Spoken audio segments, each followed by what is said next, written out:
Hi all, Sean here from Gympie Golf Course. Just another little tip on our wet weather series. We did some on chipping and bunkers the other day. Now we're just here on the 8th hole. I've hit a nice drive up here, up the fairway, and we've got about 120 plus uphill, so about 125 into the green. And just this is one of my probably least favoured shots, I guess. If something's going to go wrong for me, it's going to be on an uphill lie, and I'm going to run the risk of hitting the ground a little bit early, hitting that ball a bit fat and finishing up short, maybe in the bunkers, or even worse, short of the bunkers, and then having to chip over. So I just wanted to talk about some of the key things here that you can use, particularly in wet weather. That heavy shot really doesn't work, as we all know. So here's a couple of key things that you can do to try and help. So I've got my ball here. I've got a little aim stick to try and demonstrate. And if you can come in close, I'll just show you this. So I've got the aim stick on a bit of a curve. It represents the angle or the curve of the swing.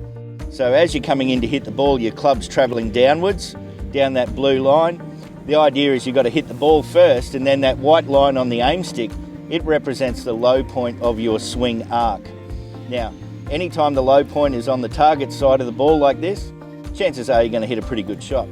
But all too often what happens, particularly in the wet conditions and on a downhill, on an uphill, is we tend to lean back a little bit like this, try and help the ball up the hill. And then what happens, because we move our body weight backwards, we also tend to move the low point backwards. So you can see what's happening now. The club's still going to come down on an arc, but it's going to have a low point that's before the ball. So that means you're going to run the risk of hitting the ground first and hitting it heavy. So key conditions here is, a key idea here is to put a little extra pressure on your front foot, maybe 60-40 as far as the percentage goes. That helps move your centre of gravity forward and helps the low point to be forward of the ball. That's certainly one great strategy. So I'm going to try that out now and see what happens. So the other thing here is you've got to try and still match the angle of the hill as much as possible. You can't go and lean into the hill too much. And the other thing is, I think when you're on this uneven surface, try not to overextend yourself. Try not to do 100% effort swing, because when you go at 100%, your chances are you're going to lose some balance. The ground's slippery as well, so you're better off just taking a club that you can hit comfortably to this distance, so you don't have to overextend yourself. You can control your balance and hopefully hit a good shot. So I've got a 9-iron here. It's about 125 uphill. I should be able to get that there reasonably comfortably without overextending myself. So what I'm going to do, as I come up, I'm just going to make sure I put a little extra pressure on that front foot, so I'm feeling 60% to the front, 40% to the back. And then because I've got a club that I don't have to hit hard, I'm just going to try and maintain my pressure so that it doesn't move backwards down the hill.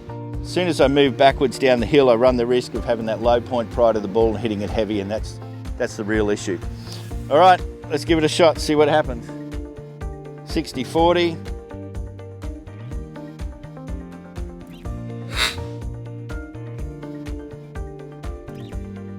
Tell you what, it's looking pretty good.